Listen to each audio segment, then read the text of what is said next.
Hi everyone, and welcome to a new edition of You Are My Boro with myself, Scott Wilson, and Dom Shaw from the Northern Echo. Loads to go at today, plenty of transfer stuff, both incoming and potential outgoing bubbling along. We'll get into that. And then obviously we'll have a look ahead to the weekend and the long old schlep down to Carrow Road. No doubt a few of you heading down there. I'll be going down myself. Before we get started, all good, Dom? How's things? All good, yeah. It's not just on here we enthuse about services, is it? Literally, just before we pressed record there, we had a deadly serious conversation about what service station you're going to stop. It was service chat. It was service station chat, yeah. We should have just got it rolling, shouldn't we, and started. Those of you who are heading down, no doubt will have factored in. It is, of course, bank holiday weekend. So the trip to Norwich can be a brute at the best of times, but on bank holiday weekend, it's going to be interesting. We'll get to that. But let's start with transfers. Loads going on. We'll talk about the two kind of incoming deals from this week in a minute, but I think we'll start with the news that's kind of been bubbling along overnight this morning. Finn Azaz, Southampton, suggestions of a bid being tabled, suggestions that somewhere around £12 million might be what we're looking at for a deal. Talk of whether Azaz might fancy a move or not. Where do you think things are at with this, Dom? It feels like there's a bit of momentum behind this now. Yeah, it does. So we're recording on Thursday morning, and you're going over to Rockcliffe, aren't you? Rob Edwards is speaking the press this afternoon on Thursday rather than Friday this week, obviously with the long trip to Norwich. I wonder what service. Oh, they'll be flying, won't they? So they won't be stopping it. Yeah, there'll be no services. There'll be no services there. Don't worry about that. So apologies, first of all, if this has changed by the time you watch or listen, because as things stand now, obviously the news broke on Thursday night, first from the Mail that Southampton were interested. So from what we gather, as things stand, Southampton have bid for Azaz. Suggestions are what they've bid won't get a deal done. As you said there, this isn't concrete, but indications are if Southampton were to reach around the £12 million mark, then there's a chance that might be a number that'd do a deal. And the indications this morning are that Azaz is interested in the move. So it does have the feel of something that could progress quite quickly if Southampton and Boro are equal on the valuation. But the fact that talks are progressing and haven't broken down when Boro will no doubt have made their valuation absolutely clear, suggests that they're likely to get there, doesn't it? And it's come out of the blue, and it hasn't, has it? Because the Azaz murmurs started very, very early in the summer. Yeah, they did. Leeds, who else was it? There was another Premier League club linked at the time, wasn't there? Palace, was it Palace? Yeah, yes, it was, yeah. And then it's gone quiet a little bit, and obviously Hayden Hackney and Ralph van den Berg have kind of took centre stage on that front. But as things stand now, what you'd say is, let's see. Yeah. Hackney feels increasingly likely to stay. Now, that might change in an instant, mightn't it? And Azaz, you would say, probably feels increasingly likely to move on. A couple of things to go at here then. Firstly, I think this isn't the case of Boro needing to sell, is it? Because I have seen suggestions when when players have started to come in. Boro have obviously done a fair bit of income and business now, with probably a couple more at least still to come. But this isn't a case of Boro needing to sell, is it? That's the first thing. It's more a case of, is this a good deal at this time? Yeah, I mean, in isolation, first of all, if it was £12 million, well, they signed Azaz for $2.5 million 18 months ago. So in pure business terms, it's more great work, isn't it? If you're judging your business purely on that, Emmanuel Latilat, Morgan Rogers, Ralph van den Berg, it's an increasingly long list of players who've signed for relatively modest fees and gone for big profits.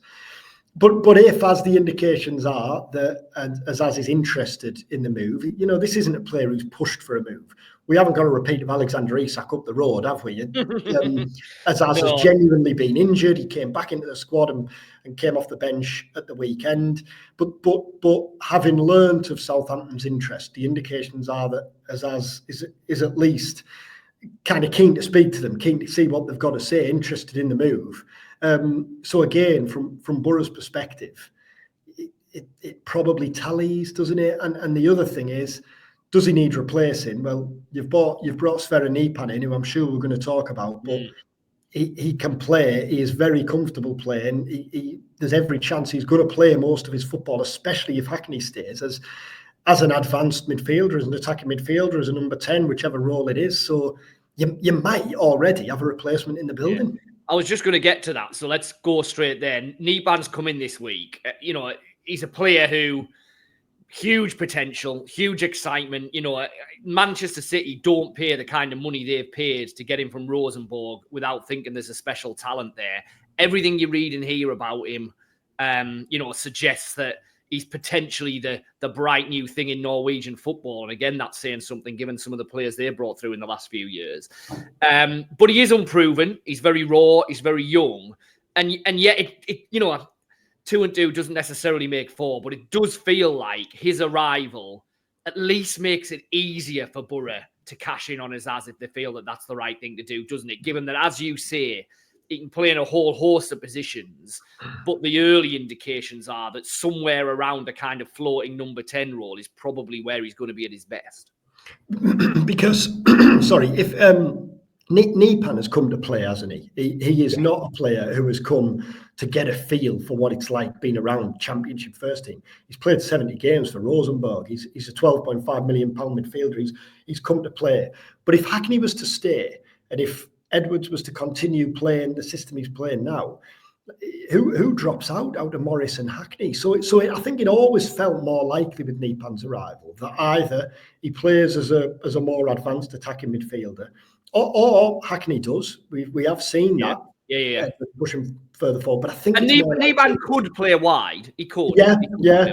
Or the alternative is a change of system to a variation of a 4-3-3, but that I think feels unlikely given that Edwards has so far played the wing backs and back three at every possible opportunity, and it's working. The thing that you would say about Azaz is for all signing a player for a couple of £1 million and potentially selling him for 12 is great business. Like Latte Lat in January, that doesn't alter the fact that you will miss what he offers on the pitch. And Boro missed Latte Lat in the second half of last season.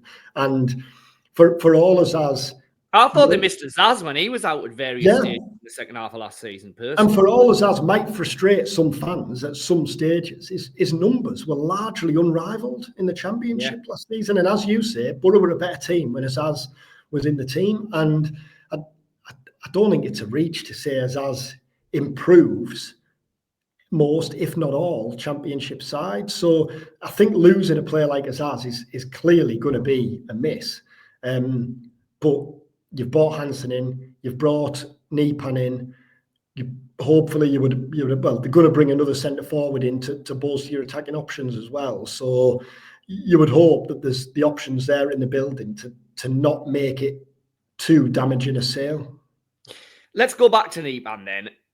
Ben Doak last year, the best loan player in the Championship.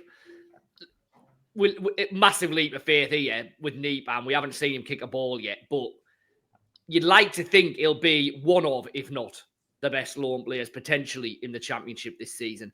I mean, it says an awful lot. I know we keep saying this, but it really does, doesn't it? That Man City in particular seem to think that Boro are got the God's gift almost in terms of putting young players into them. Liverpool clearly trusted them massively with Doak. I mean, I think City, I'm led to believe that City think that Boro did a wonderful job with Morgan Rogers in the short time that they had him. That yes, City always thought there was a player there, but I don't think City ever thought that he would develop at the pace that he did when he was at Boro. And there's a lot to be said for being a Championship club that Premier League clubs trust, isn't there? 100%. And from what I gather on this, obviously Boro scouted Nypan, but quickly realised that they were maybe swimming in waters with sharks who they quite simply couldn't compete in a fight with. So obviously accepted defeat, realised that wasn't going to be a go as a permanent deal, but still kept tabs on him when they were watching games that Nypan were playing in, compiled reports on him, etc. And then when he moved to Man City in the summer, quite quickly got in touch and said, look, if you are thinking about a loan this summer, you know where we are. And from what I gather, City's response was, we are, and you were already very much in our thinking, even before Boro had reached out to them, which, as you say, says so much, doesn't it, for Boro's pull. And what I think is important is when Michael Carrick left in the summer, there seemed to be a bit of a fear in some quarters that Boro might struggle attracting lose your pulling power, Yeah. Now, I don't doubt for 1 minute. We all know that Michael Carrick was a huge pull. Enough players said it. The opportunity to play for a manager of Carrick's profile who'd had the career he'd had as a player. But I think what we have found out this summer is that Carrick wasn't the only thing within Boro that was the pulling. Carrick wasn't the only pulling power at the club, was it? Because Malanda is wanted by several clubs this summer, but has chosen Boro. Nypan as well clearly had the options of several clubs. His dad said that there was up to 8 clubs interested in him. From what we gather, that included several top tier clubs from abroad. So again, I think what Boro have done over recent years, the setup here, the fan base as well, Nypan talked a lot about. I think it all helps and has all helped significantly to attracting those types of players. And if he's anything like Dork, then Boro have pulled off an absolute masterstroke again, haven't they? Yeah, it's going to be interesting to see, isn't it? And you would imagine Nypan will be involved to some degree at Norwich at the weekend. You would think probably on the bench, but we will see. Adilson Malanda won't be there. Isn't going to be kicking a ball for Boro until January, and I think that makes this deal really interesting, doesn't it? A lot to unpick in this. So just run us through for those who aren't. I'm sure Boro fans are completely over it, but just remind us again how this deal is going to work. Malanda comes into Boro this week, but then heads straight back to the US for the end of the MLS season. Yeah, and he might well have gone already because I'm pretty sure Charlotte have a game against New York on Sunday. It's all over. Never mind Norwich. Monday the 20th. Yeah, do you reckon that get through expenses? Now there'll be some cracking service stations in Charlotte. Diners. Are you done from You Are My Boro?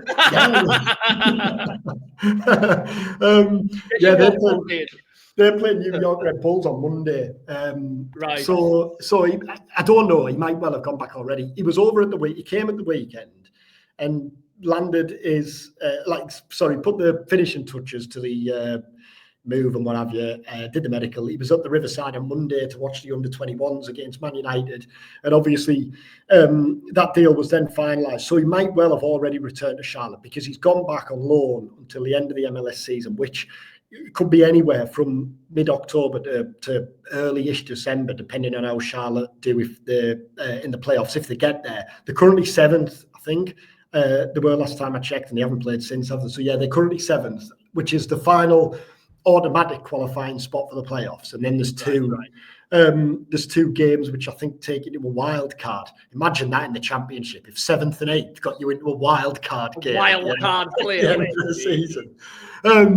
So then, but regardless, it doesn't really matter how Charlotte do in the playoffs because he's joining up with Boro in January and then he'll be registered and then he'll be able to play. Yeah, it's worth saying that, isn't it? Regardless of what happens in terms of Charlotte and the MLS and whatever, he won't play for Boro till January. Yeah, exactly. And I think from Boro's perspective, well, they're really extremely comfortable with the situation for a couple of reasons, really. Agreeing to that loan was crucial to getting the deal done.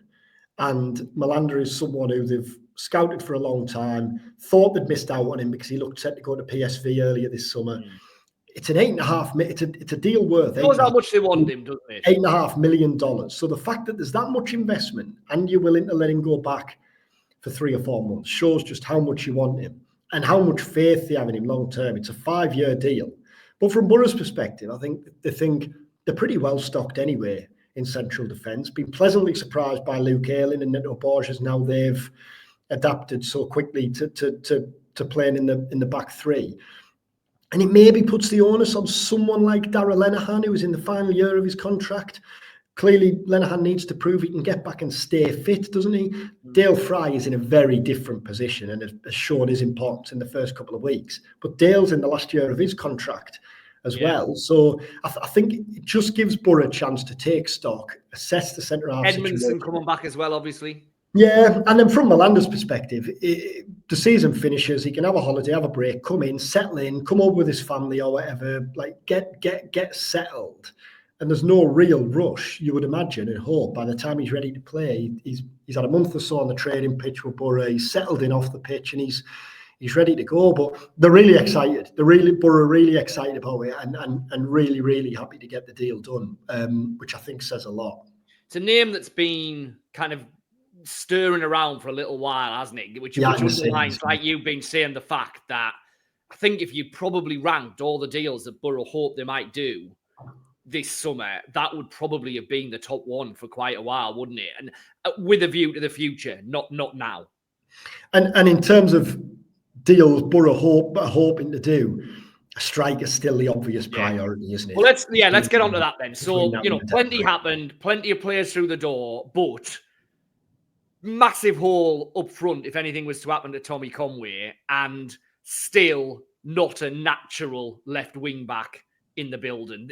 That feels, well, I think we all know, isn't it? That's the two key boxes that Boro still want to tick before, what are we now? 2 weeks, week and a half, isn't it? Yeah, week and a half from the window. Yeah, and Boro absolutely know this, and Edwards said as much last week. We spoke to him about Tommy Conway, and he said, yeah, we absolutely know we can't expect to go on with Tommy Conway as our only natural centre forward. He needs help, needs something a bit different. You need something different from the bench. You need support. You need competition. I think as well, you get the best out of players, don't you, when you've got someone else breathing down the neck on the bench, desperate to get on. So Boro will sign a centre forward before the deadline. What we don't know is who it's going to be. Czech Sabali, obviously there was the bid there to Metz, but Metz rejected more than one bid. Boro seem pretty insistent that that's their valuation on that one, isn't it? That they're not going to get drawn into here's an extra $500,000, here's an extra $1 million, chuck a few ad.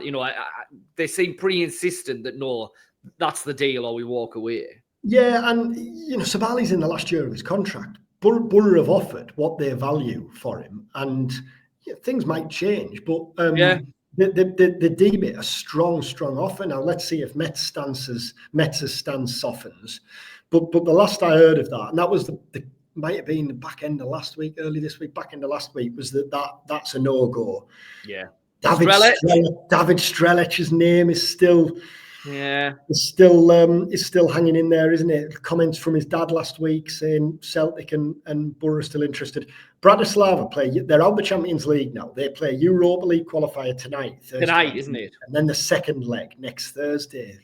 Will that have any bearing? Might do. But then from what we gather, into the Europa League financially would make a big difference to Slovan Bratislava. It's not the be all and end all for English clubs, but for a club like that, there's quite a bit of money at stake there. But from what we gather, there are others whose names haven't come out. And what you would say here is Nypan was kept under wraps until late. Melander was kept under wraps until he was literally sat in the West Stand watching Boro. So, you would not be at all surprised if in the next week or so a name emerges from nowhere, would you? A couple of names that have been bandied around at various stages, some of those. Ings, Bamford. No. Yeah, no. Ben Brereton Diaz was linked yesterday. That always feels a no-go, and that's a no-go as well. I think you can see from Sabali, from Strelic as well to a certain extent, the profile, the type of profile. I think that type is more likely to be the type of forward Boro sign. And let's see. I mean, things change, don't they, in the final week of the window. So let's see how it progresses. Left wing back again. It's not going to be Ryan Giles, surely. No.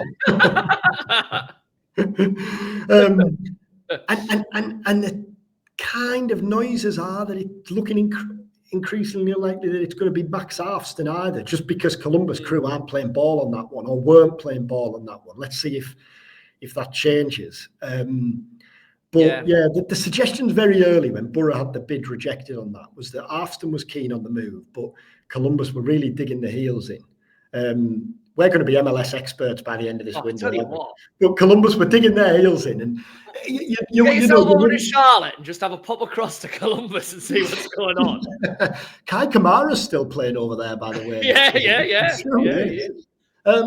So yeah, like with someone like Arfston, I suppose it's up to Boro to then decide.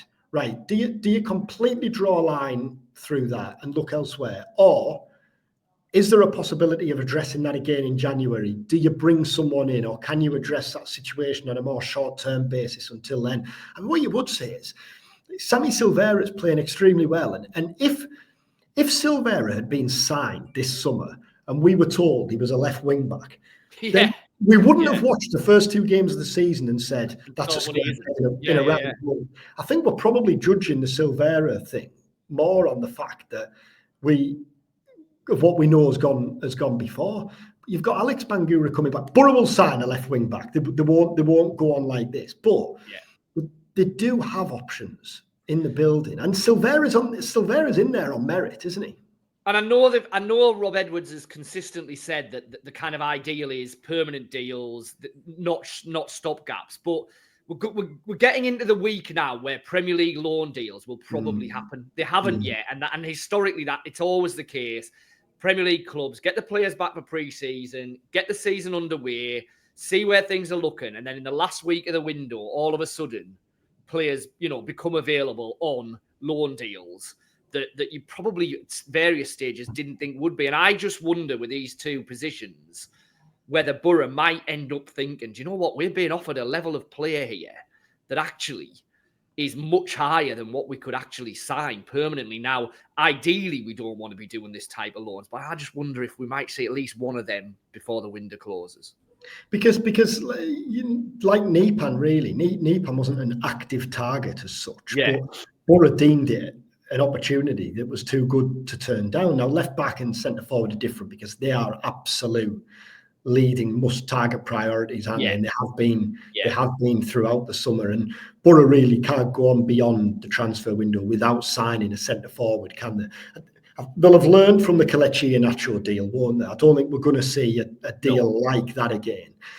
No. But a Premier League loanee, I think that's more likely as a left wing back than a striker. I agree because I think what you might get at a left wing back is an experienced player who's just not getting a game at the minute and probably won't. So like the profile of Thomas, a striker being loaned out will be a young, unproven kid, which feels like too much of a gamble given that you're only a Tommy Conway injury away from that being your only show in town. So I'm with you. I don't see it up front. I could see it at left wing back if that type of player suddenly became available. If Ronaldo Mandava is going to nail down the left back spot at Sunderland, deadly serious. Would you be asking the question about an Adji Elise? If he could stay fit, that's the problem with Elise. Dennis Serkin's not going to go out. Serkin's been linked with a possible move to Spurs at various stages of the window. I don't see him dropping into the Championship on loan. Elise could, Elise could, and if he's fit, he's a really good player. But his injury record over the last year and a half would worry you a little bit there, I think. And is he a left wing back, or he's a centre back? He's not really a wing back. But anyway, interesting. Right, Norwich. We're heading to, well, I'm heading to Norwich. Bank holiday. What do you reckon? Borough Road. Well, Borough are one of only 2 teams in the Championship who haven't conceded a goal yet in the league. They've conceded 4 in the League Cup, right enough, but haven't conceded in the league. Is that going to continue? Probably not. I think Norwich have a lot of firepower, don't they? They've started the season pretty well. Josh Sargent is obviously still there as we speak. Whether he'll still be there at the end of the month is another matter, but he'll be playing on Saturday, all things being equal, I would have thought. I think it'll be a good game. I think Borough will concede for the first time this season. I could see a high-scoring draw. I'm going to go 2-2. I think it'll be an open game because I think that Norwich really only play one way and historically have, and even this season look to be set up to be playing that way. I think Norwich will be quite good this season if they can keep Sargent. I think he's massive to them. Borough, like I say, have looked absolutely rock solid in the league so far, but this is probably, I think it is the toughest test defensively wise they've had in the league so far. But I think they'll cause problems. I think we've seen that Borough have options up there. I like the fact that, you know, in real complete contrast to Carrick, Edwards is very keen to be bold with his subs, not afraid to bring players on early, not afraid to change things, not afraid to shuffle things around. I'll go 2-2. What do you reckon? I think. I mean, we haven't talked about it at all, have we? But what a result at Millwall last weekend. Yeah. I've said this a couple of times. Boro haven't peaked. This isn't the high point of Boro's season, but I think Boro will do well to better that result all season. Simply because I don't see any other team going and winning 3-0 at Millwall. Coming off the back of Doncaster as well. Yeah, I know it was only the League Cup, but it was so ridiculous that, you know, they needed something. And on the back of that, if someone had said to you on Saturday morning, it's going to finish 3-0 at the Den today, you'd have probably feared the worst. Yeah.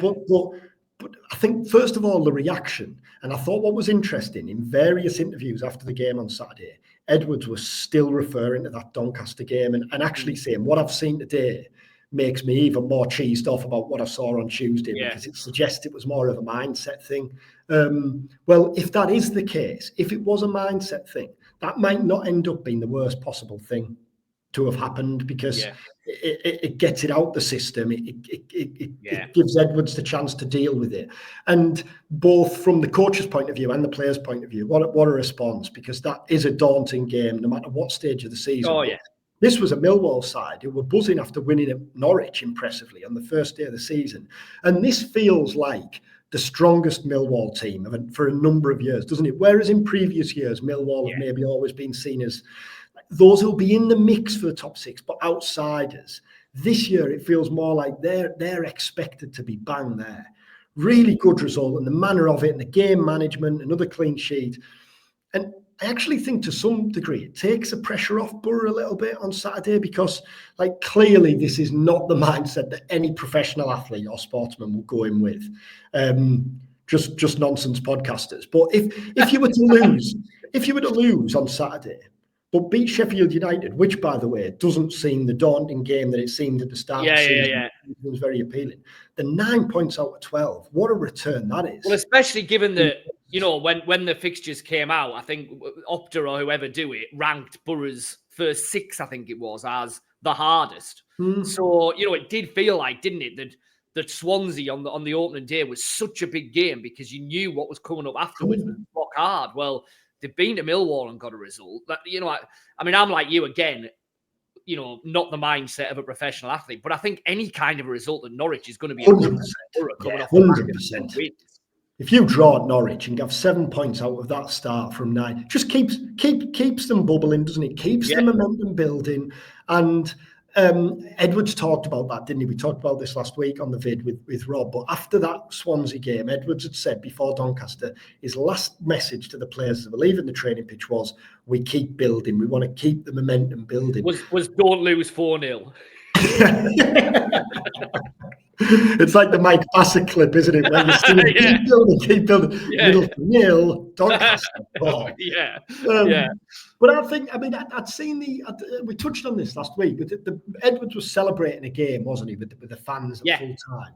And he did after Swansea, didn't he, enthusiastically. And I'd seen a few fans kind of saying, well, you know, you've only beaten Swansea 1-0. I don't think it's about the result. It took me back to early days, Liverpool under Klopp. The draw with West Brom, wasn't it? With West Brom, and he got them all lined up in front of the Kop, didn't he? And celebrated, and they got slaughtered for it. And Klopp said afterwards, it wasn't about the result. I think Liverpool had equalised late on, hadn't they? And Klopp was saying, we equalised late on because of the fans, that, you know, we needed their support, and it's more a show that we're together. I think Edwards was well aware that when he came in, there was a disconnect between the fans and the players on the side in the second half of last season. And he's done everything in his power to try and address that. He went and sat with Red Faction on a Monday night in Linthorpe Club. He's done events at the Riverside speaking to fans. His press conferences, his communications have been great. At every opportunity, both during and before game, we saw the scenes after Rangers when he almost got emotional standing in front of the fans. I think he's well aware of the fact that you're building that togetherness again. But you can say all you like, can't you? Nothing does that like winning games. And those 2 wins have gone an awful long way to forgetting what happened in the second half of last season. I fancy Boro to get a point like you, I think, on Saturday. Well, let's hope that it's another Rob Edwards fist pumping in front of the away end at Carrow Road. That would be a nice way to end Saturday afternoon. Let's hope so. Thanks for watching. Thanks for giving us your time. We always say, if you can, if you're watching this on the YouTube channel, then please do like, subscribe, leave us a comment. Massively helps us with the old algorithms and all of that. If you're listening on the various podcast platforms, then rate, review, get in touch with us. We're on X, we're on Bluesky, we're on all of that kind of jazz. Let us know what you think and let us know what you want to talk about. I am going to head to Rockcliffe this afternoon, so get yourself onto the Northern Echo website. All the latest from what Rob Edwards has to say. Obviously, some degree of an update on where we're at with Finn Azaz, I would imagine. And then, obviously, at the weekend, all the coverage of what happens at Carrow Road and everything that's said afterwards. Thanks for watching. Thanks for your support. Join us again next week for another edition of You Are My Boro.